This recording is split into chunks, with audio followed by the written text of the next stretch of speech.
Air sirens ring out in Taipei as citizens go about their daily routines. The drills are supposed to mimic attacks from the Chinese army as Taiwan and its people remain prepared for armed confrontation. Recent escalation of tensions between the two countries makes such drills a regular occurrence.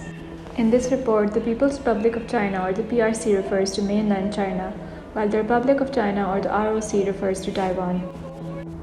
On July 21st, President Ching-te of Taiwan expressed that Taiwan must protect its sovereignty, know its own history. The People's Republic of China maintains that Lai is a separatist and is increasingly unwilling to cooperate on issues relating to nuclear sales. In May, when Lai Ching-te, the administration started, China's reaction, especially in the term of military activity, was very intense. President Lai's emphasis on history is critical in helping understand the current sources of conflict. Let's start in the year 1949. At the time, Taiwan had been a Japanese colony for over 50 years under the 1895 Treaty of Shimonoseki. The treaty had brought an end to the protracted war between China and Japan, and had given the small island nation privileges equal to those granted to European powers. But Japan's influence in the region suffered a massive blow when it surrendered to the Western Allies at the end of the Second World War. In 1949, with the advent of the Communist Revolution in China, the Republic of China became limited to the island of Taiwan. Taiwan's strategic location makes its control so important for a host of actors. Taiwan is the largest landmass between Japan and the Philippines and thus anchors a chain of islands that the United States has identified as crucial to containing the threat of a burgeoning Chinese military. Chinese control over the island represents a threat to the US's control of the Pacific trade routes. The South China Sea, in particular, is a lucrative trade route controlling a significant portion of total global maritime trade, amassing to an impressive $5.3 trillion worth. For China, maintaining territorial sovereignty in the region is important as it sees all these territories as part of the Nine-Dash Line. The Nine-Dash Line is a territorial border which China maintains represents its historical claims on these waters, stretching back to its dynastic past during the Qing dynasty. So the PRC's claim that they reserve the right to take Taiwan by force is a long-standing one going back to the mid-20th century. So Beijing has this view that a lot of the old Qing Empire's borders should be part of the current People's Republic of China, with the notable exception of Mongolia and parts of Siberia. Let's pan back to the Civil War to understand Chinese claims of sovereignty. Following the end of formal Japanese colonial rule in 1945, the United Front, an alliance between two internal fractions, the nationalists and the communists, disintegrated. The nationalists, known as the Kuomintang, were headed by Chiang Kai-shek. The communists were headed by Mao Zedong. The nationalists emerged as a political party providing resistance to dynastic rule and uniting China under its leadership from 1919 to 1949. Meanwhile, the communists emerged as a revolutionary movement focused on class agitation. The conflict between the two parties ended with the eventual victory of the Chinese Communist Party on October 1, 1949, as Mao announced the creation of the People's Republic of China. Chiang Kai-shek and the nationalist faction fled to Taiwan, along with 1.5 million refugees sympathetic to the nationalist cause, where the Republic of China was formed. Despite being forced to flee to the island of Taiwan, Chiang Kai-shek's aspirations did not change. From his base in the small island, he maintained a seat of power, strengthening the Taiwanese military and sending out diplomatic missions to garner international support. He led the government of the Republic of China with the goal of reoccupying mainland China and spreading democracy to the center of communist power. The nationalists under him had enjoyed the tacit support of the United States in the conflict with the Chinese Communist Party. Taiwan, or the ROC, was formally recognized by the United Nations as the only Chinese representative and received the extension of formal recognition by a large majority of nations and non-communist states. In the early 1970s, the PRC lobbied to open up the Chinese market for international trade. The substantial economic promise which China's market held lured other countries into shifting their stance on recognizing Mao's government. The United Nations officially recognized the PRC as the one legitimate representative of China in 1971.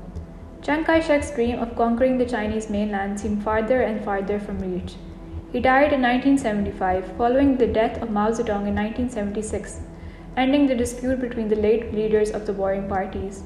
Taiwan's expulsion from the United Nations in 1971 and the subsequent isolation from the global arena prompted it to democratize. It formally ended martial law in 1987 and relaxed relations between the ROC and the PRC. Taiwan also changed its political climate by encouraging native Taiwanese participation and allowing political organization outside of the Kuomintang. This enabled the formation of the Democratic Progressive Party.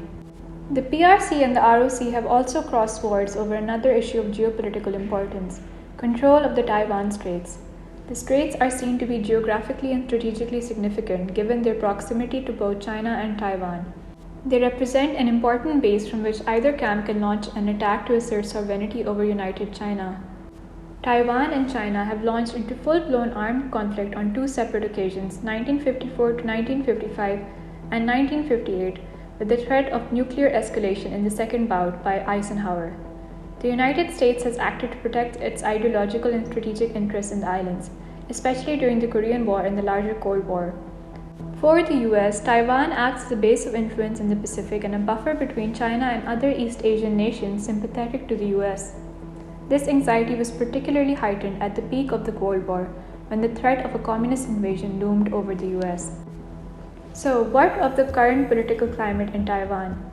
The Democratic Progressive Party, the DDP, which is currently in power in Taiwan, gained popular vote banking on a rhetoric of freedom and democracy. The party started gaining momentum in the 1990s, and in 2000 their leader Chen Shui-bian was elected as President of the Republic of China.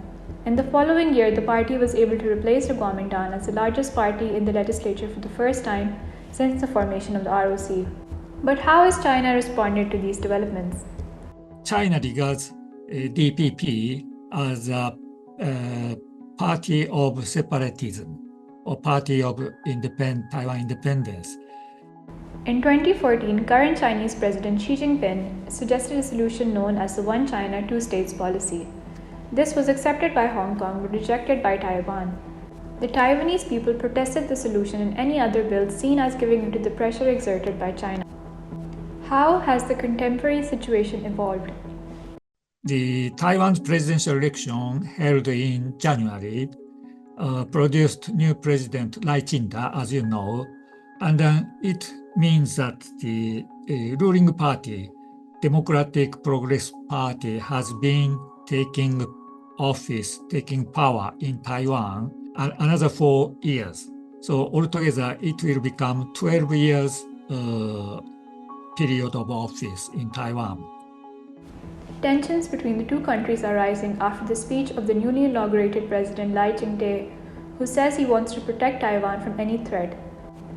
Although the speech never directly references the military drills carried out by China, it has worsened relations between the two countries. The PRC has responded to the speech with increased military drills which are explicitly stated to test the ability to jointly seize power, launch joint attacks, and occupy key areas. Taiwan has responded to the PRC's increased presence in the Taiwan Straits with its own annual drills. So how are we to understand the rise in tensions from the perspective of the two countries? The claim about Lai being separatist is basically that he does not accept the fact that Taiwan should come under the jurisdiction of Beijing, and that has not been the case. It's never been the case. And in that light, Beijing, because it's not getting what they want, are painting Lai as a separatist. Now, the importance underlying this claim about separatists is that Beijing has a domestic law, this is the anti-secession law, that they claim gives them the ability to try to prevent the separation of what they see to be their territory. Now, that also gives them the sort of basis, the legal basis to punish who they see as Taiwan independence activists. Both Dr. Chong and Dr. Ogaswara emphasize how the DDP is not doing anything different from previous leaders of Taiwan. So why is this such a threat for the People's Republic of China right now? For Xi Jinping's government, this expression is seen as a provocation because of the threat to the One China policy. In the past, Xi Jinping has proclaimed that China and Taiwan are destined for unification. So Xi Jinping has come to power and stayed in power, banking, among other things, nationalism. He's been sort of really pushing this idea of nationalism, pushing this idea of China, the PRC needing to reclaim China or the previous Chinese empire's lost territory. And so Taiwan is a component of that. And so that's become increasingly important for Xi. But I would note that it's not just Taiwan. The PRC has become increasingly insistent on its position in the East China Sea, on the Yellow Sea, and very evidently in the South China Sea.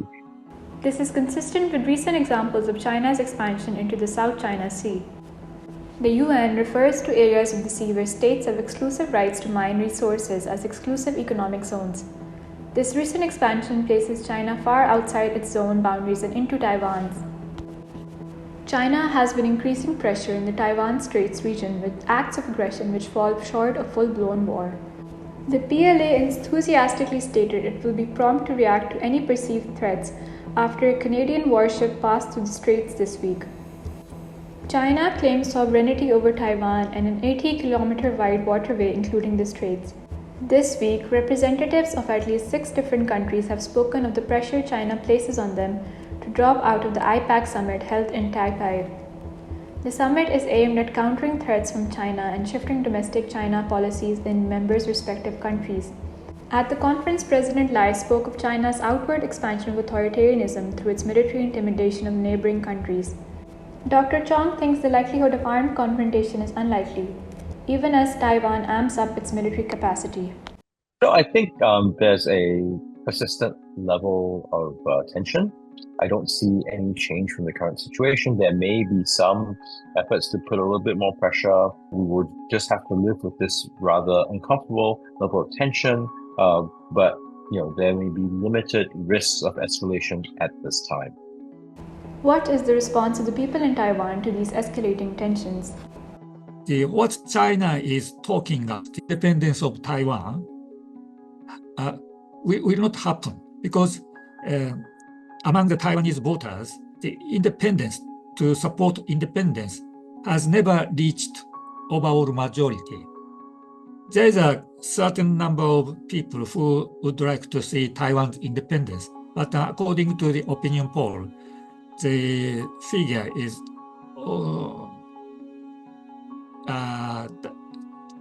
approximately 30% or 35%, less than 50%. And the majority of people would like to keep status quo. It means to keep Republic of China. At the IPAC summit this week, President Lai emphasized how he supports the advancement of democracy and how a threat from China is a threat to the whole world. Beijing maintains that IPAC is not a credible institution given that there is only one China.